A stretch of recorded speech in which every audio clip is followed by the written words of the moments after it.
Direct कपड़े के ऊपर कटोरी ब्लाउज का कटिंग आज हम सीखेंगे। तो फ्रेंड्स 32, 34, 36 साइज का आज हम सीखने वाले हैं। और कटोरी का जो पप क्रिएट होता है वो किस तरीक़े से अच्छा क्रिएट होता है डायरेक्ट कपड़े के ऊपर कटिंग करने के बाद भी। तो एंड तक देखिए, इसका स्टिचिंग प्रोसेस भी हमने पूरा बता दिया है। पप किस तरीके से अच्छा क्रिएट होता है वो भी हमने पूरा डिटेल में बताया है इस वीडियो से। नमस्ते सभी फ्रेंड्स को, मैं हूँ संपा। आज हम सीखेंगे डायरेक्ट कपड़े के ऊपर कटोरी ब्लाउज का कटिंग।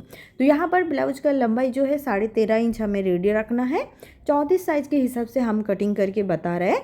तो यहाँ पर लंबाई हमने ले लिया है 1 इंच प्लस करके 14.5 इंच।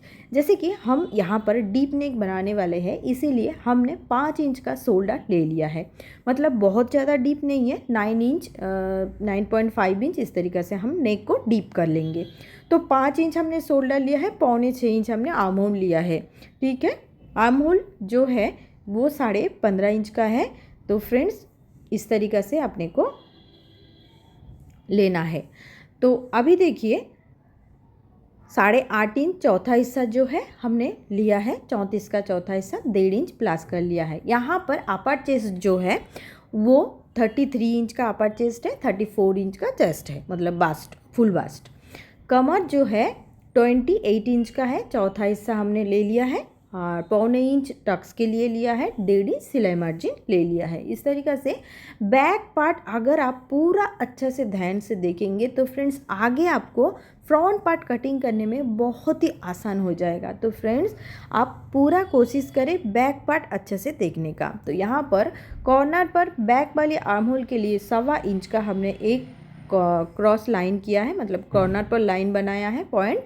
उसके बाद बैक वाली आर्म होल का शेप दे दिया है। नेक कटिंग करेंगे हम, यहाँ पर देखिए 2.25 इंच पर नेक कटिंग कर लेते हैं।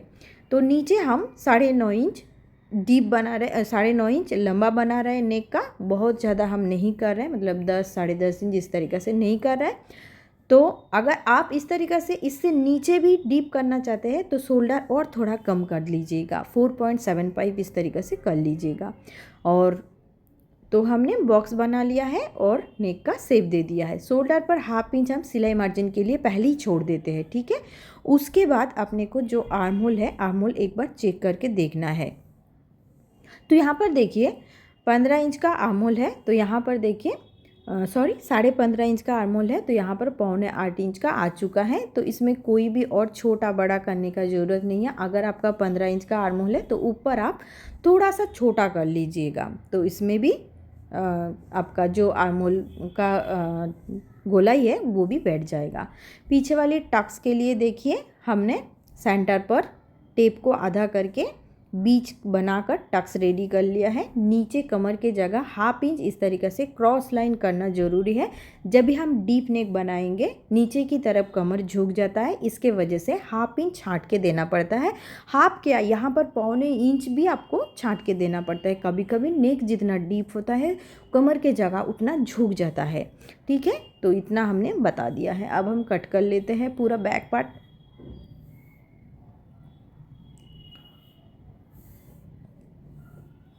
तो देखिए फ्रेंड्स, बैक पार्ट कटिंग करके लेने के बाद बैक पार्ट रख के अपने को फ्रंट पार्ट का कटिंग करना है। इसके लिए नीचे कमर के जगह जो क्रॉस लाइन हमने कटिंग किया है वो लाइन अभी हम कटिंग नहीं करेंगे, वो हम बाद में कट कर लेंगे। ठीक है, तो अब कपड़े को किस तरीके से रखना है, तभी हमारा दोनों साइड, मतलब जगह अपने को दोनों साइड पे चाहिए रहता है। तो इसीलिए थोड़ा सा बैक पार्ट को ध्यान से रखना होगा। और नीचे का कपड़ा हम थोड़ा सा मोड़ के लेते हैं ताकि अब मेरे प्रॉब्लम नहीं होगा कटिंग दिखाने में। तो पीछे और एक बार मोड़ के नीचे की तरफ हम डाल देते हैं। ठीक है, इसमें क्या होगा, मेरा दिखाने में अच्छा होगा। साइड का जो जगह बचा है वहाँ पर हम योक पट्टी निकाल लेंगे। ठीक है, तो आर्म होल और शोल्डर यहाँ पर कुछ भी बढ़ाना नहीं है, और इसमें जैसा लाइन है वही लाइन हम ड्रॉ कर लेंगे, इसमें कोई भी चेंजेस नहीं रहेगा। ठीक है, तो इस तरीक़े से करके लेने के बाद अब हम दोनों साइड को बढ़ाएंगे। देखिए मार्जिन का साइड का लाइन जो है जहाँ पर हम मार्क कर रहे हैं उस जगह को जैसा है वैसा ही हम एक बार मार्क कर लेते हैं। आगे जितना बढ़ाएंगे हम वहाँ पर दिखाएंगे। तो आप देखिए जहाँ पर टेप रखा है हमने, इस साइड पर अपने को 1.5 इंच पहले ही बढ़ा के लेना है, क्योंकि हम कटोरी ब्लाउज में क्या करते हैं, जब हम कटोरी कटिंग करते हैं, देखा ना, तो उस कटोरी कटिंग करते टाइम पे हमने 1.5 इंच बढ़ाते हैं। ठीक है, तो यहाँ पर हमने उतना बढ़ा लिया है पहले ही। ठीक है, जैसे कि हम डायरेक्ट कपड़े के ऊपर कर रहे हैं, तो इसके लिए हम अभी पूरा एक्स्ट्रा ले लेते हैं जो भी लेना है। तो देखिए अब हम क्या करेंगे, बैक पल्ला हटा लेंगे, खाली अपने को जो नेक का पॉइंट है, नेक का निशान है, तो वहाँ पर हम नेक का निशान दे दिया है, क्योंकि अब हम फ्रंट वाली नेक का शेप देंगे। तो नीचे 6.5 इंच झुका लिया है। अब हम बॉक्स रेडी करेंगे। यहाँ पर देखिए 3.25 इंच का है, क्योंकि 1.5 इंच हमने प्लास किया है, इसीलिए इतना बड़ा है। तो अब बॉक्स रेडी कर लेते हैं और उसके बाद फ्रंट वाली नेक का शेप दे देते हैं। ठीक है, तो देखिए इस तरीक़े से हम फ्रंट नेक का शेप दे देंगे। बस हल्का सा शेप दे दिया है। अब अपने को जो करना है, आर्म होल रेडी करना है। बैक वाली आर्म होल जैसा था वैसा ही रेडी करके लेने के बाद उसके बाद नीचे 1/2 इंच अपने को एक लाइन बनाना है, मतलब एक पॉइंट कर लेना है 1/2 इंच नीचे, और अच्छा सा एक शेप दे देना है फ्रंट वाली आर्म होल का। तो बैक वाली आर्म होल से नीचे हमने देखिए 2 सूत आगे एक फ्रंट आर्म होल का शेप दिया है। उससे क्या होता है, इसका जो गोलाई होता है वो बहुत अच्छा से आता है। नीचे शोल्डर के नीचे 1/2 इंच पहले भी छोड़ा था और यहाँ पर भी हमने छोड़ दिया है सिलाई मार्जिन। अब देखिए बास पॉइंट जो है 9.5 इंच का है, और नीचे का जो हिस्सा है वो हमने 3.25 इंच ले लिया है सिलाई मतलब टक्स के लिए। बाद में हम और भी 1 इंच एक्स्ट्रा लिया है। क्यों लिया है, जब हम कटोरी रेडी करते हैं 34 साइज कटोरी के लिए हम नीचे 1 इंच प्लस कर देते हैं कटोरी। जैसे कटोरी का पप बड़ा करने के लिए अपने को नीचे 1 इंच प्लस करना पड़ता है, तो यहाँ पर भी हमने कर लिया है। आप देख सकते हो किस तरीक़े से हमने किया है, नीचे 1 इंच। ठीक है, ऊपर 3.25 इंच, नीचे 1 इंच हमने प्लस किया है। अब क्या करेंगे, ये जो आर्म होल वाली लाइन था, ये लाइन को हम सीधा नीच तक मिला लिया है। नेक रेडी कर लिया है, 5 इंच पर नेक का निशान बना लिया है, सॉरी नेक का लाइन का।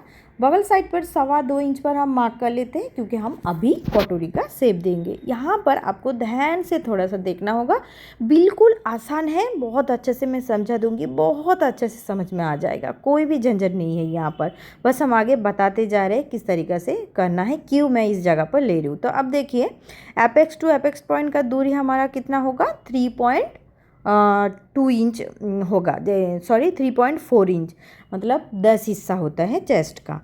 तो यहाँ पर हमने लाइन बना लिया है, एपेक्स टू एपेक्स पॉइंट का दूरी हमने देख के लाइन कर लिया है। अब देखिए 10 इंच जो है बास पॉइंट आ चुका है अपना। तो अभी देखिए यहाँ पर लाइन को सीधा कर लिया है। यहाँ पर देखिए 1.25 इंच का निशान हमने किया है, दूसरी साइड पे 1.25 इंच का निशान हमने किया है।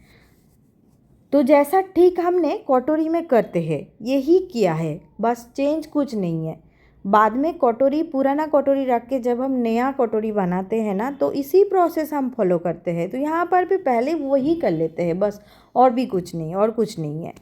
तो अब हम क्या करते हैं, जब हम नया कटोरी बनाते हैं साइड में 1 इंच, 1/2 इंच पप के जितना जिसका कटोरी का साइज़ के अकॉर्डिंग हम बढ़ाते हैं। तो यहाँ पर 34 साइज़ में हम क्या किया है, साइड में देखिए 1 इंच बढ़ा लिया है। आप चाहे तो 1.25 इंच बढ़ा सकते हैं, आपका साइज़ के अकॉर्डिंग आप बनाएंगे, पप के अकॉर्डिंग आप बनाएंगे। ठीक है, मैं 1 इंच प्लस कर लिया है। तो आप देखिए योक पट्टी का शेप दे देंगे फ्रंट पर। देखिए यहाँ पर हमने योक का शेप दे दिया है, जैसे कि थोड़ा सा ऊपर उठा के शेप दे देंगे। साइड का हिस्सा छोटा हो जाएगा क्योंकि कटोरी का हमने 1 इंच एक्स्ट्रा बढ़ा लिया है। तो यहाँ पर भी हमने 1 इंच साइड में बढ़ा लेते हैं, क्योंकि बाद में छोटा होने का चांस नहीं रहना चाहिए। तो यहाँ पर हमने 1 इंच बढ़ा लिया है। आप देख सकते हो ऊपर योक पट्टी के ऊपर हम 1/2 इंच क्रॉस लाइन कर लिया है, जैसा हम नॉर्मली करते हैं यहाँ पर भी कर लेते हैं। बाद में हम आपको जॉइन करके भी बता देंगे कि इस तरीके से कटिंग करने के बाद जॉइंट सही से हो रहा है क्या नहीं। ठीक है, तो वो भी सारे डाउट क्लियर हो जाएगा। तो अब देखिए फ्रेंड्स, जैसे हमने यहाँ पर नेक का मार्क कर लिया, नेक मार्क करके लेने के बाद हाफ इंच आई हुक का पट्टी के लिए एक्स्ट्रा तो रखना ही है। ये यहाँ पर इसके लिए क्रॉस लाइन बना लिया है। देखिए आपको अगर यहाँ पर लग रहा है कि साइड थोड़ा सा और थोड़ा बड़ा होते हैं तो अच्छा है, तो इस जगह पर हम थोड़ा सा हाफ इंच और बढ़ा लिया है। जैसे कि हम देखिए 1.5 इंच लिया था तो यहाँ पर हम 2 इंच ले लिया है, क्योंकि जब ये हम आई हुक का पट्टी बनाएंगे ना तो वो लाइन सीधा नहीं होगा, टेढ़ा होगा, तो इसके वजह से हम थोड़ा सा और आगे बढ़ा लिया है। बाद में अगर अपने को नहीं लग रहा है तो हम छाड़ देंगे, लेकिन थोड़ा सा हम आगे बढ़ा के रखा है, इतना हम करके रखेंगे। तो ये आप देखिए कटिंग हमने करके लेने के बाद नीचे जो साइड पैनल है उसके अकॉर्डिंग कटोरी जो है 1 इंच एक्स्ट्रा है, ठीक है। इतना अपने को होना चाहिए कटोरी ब्लाउज में। जब हम कटोरी ज्वाइन करते हैं 1 इंच एक्स्ट्रा चाहिए रहता है। अब आई हुक का पट्टी जो है वो 6 इंच हो गया है। ये 6 इंच अपने को नहीं चाहिए, 5.5 इंच का चाहिए, क्योंकि ये आई हुक का पट्टी जो है वो बड़ा हो जाएगा, ठीक है। तो इसके लिए हम छाड़ देते हैं। ज़्यादातर 5.5 इंच ही ठीक रहता है, 5.5 इंच 5.25 इंच इस तरीक़ा से ठीक रहता है। तो इसीलिए हमने हाफ इंच छाड़ दिया है, क्योंकि वो लंबा हो जाएगा। अब देखिए कटोरी साइड पैनल हमने साइड में रख के बता दिया है। अब जॉइन भी करके हम बता देते हैं कि अच्छे से जॉइंट होगा कि नहीं। कटिंग तो हमने बता देते हैं, कटिंग करने के बाद जॉइन भी तो सही से होना चाहिए। तो इसीलिए देखिए यहाँ पर मेन फैब्रिक के साथ अस्तर को अपने को जॉइन करके लेने का है। उसके बाद कटोरी सबसे पहले हम रेडी करेंगे, फिर हम पैनल के साथ जॉइन करके बताएंगे। एक्स्ट्रा फैब्रिक को हम निकाल लेते हैं। उसके बाद कटोरी का जो टक्स है हम टक्स रेडी करेंगे। जैसा हमने पहले टक्स लिया था उसी हिसाब से देखिए यहाँ पर हम टक्स लेंगे। 1.25 इंच का हमने मार्क कर लिया था टक्स के लिए, तो वही टक्स हम रेडी कर रहे हैं, ठीक है। ऊपर हमने 3 इंच और साइड पे 1.25 इंच का टक्स रेडी कर रहे हैं। आप देख सकते हो थोड़ा सा हम छांट देते हैं और फिर मोड़ के भी यहाँ पर सिल के लेते हैं। इससे क्या होता है, पफ जो है बहुत अच्छे से क्रिएट होगा। तो अब देखिए 34 साइज के लिए कटोरी हमारा परफेक्ट बन के रेडी हो गया है। तो अब पैनल को सिल के लेते हैं एक बार और फिर साइड के साथ कटोरी के साथ जोड़ के बताते हैं। तो फ्रेंड्स बहुत आसान तरीक़ा से है। और एक बात मैं यहाँ पर आपको बताना चाहती हूँ, ये कटिंग, ये प्रोसेस, इसका जो कटिंग प्रोसेस है ये 32 साइज, 34 साइज, 36 साइज इतना तक आप अप्लाई कर सकते हैं। अगर इसके आगे आपका पफ साइज हैवी रहता है, 38 साइज, 40 साइज इसके ऊपर आप जाता है, तो ये प्रोसेस फॉलो ना करें, ये सही तरीका नहीं है। क्योंकि ये होता क्या है, जब भी हम कटोरी रेडी करते हैं हम क्रॉस कपड़े के ऊपर कटोरी कटिंग करते हैं, ठीक है। उससे क्या होता है, अपना कप जो है, अपना कटोरी जो है, ब्लाउज जो है वो परफेक्ट तरीक़े से बैठता है। लेकिन यहाँ पर सीधे कपड़े के ऊपर हम कटिंग कर रहे हैं, तो इसके लिए थोड़ा सा प्रॉब्लम आता है। फिटिंग में आ भी सकता है, नहीं भी आ सकता है, कपड़े के ऊपर डिपेंड होता है। ये मैं क्लियर कर देती हूँ। तो आप देखिए फ्रेंड्स, कटोरी साइड पैनल हमने लिया है। कटोरी का पॉइंट को हम 1.5 इंच ऊपर बढ़ा के रखेंगे। उसके बाद जॉइंट प्रोसेस शुरू करेंगे। तो कटोरी को हम बहुत ज़्यादा नहीं खींचेंगे, पैनल को घुमाते हुए हमें कटोरी और साइड पैनल को जॉइन करके लेना है। तो आप देख सकते हो इस तरीक़े से हम डबल बार स्टिच कर लेंगे। तो यहाँ पर देखिए बिल्कुल भी छोटा बड़ा हमारा नहीं आया है। तो फ्रेंड्स वीडियो कैसा लग रहा है ज़रूर मुझे कमेंट पे बता दीजिएगा। इसके बाद नेक्स्ट वीडियो आपको कौन सा देखना है आप ज़रूर कमेंट पे बताइए। मैं कोशिश करूँगी आपको बहुत जल्द दिखाने का। तो इस तरीके से आप 36 इंच तक इस कटोरी ब्लाउज को बना के ले सकते हैं आसान तरीक़े से।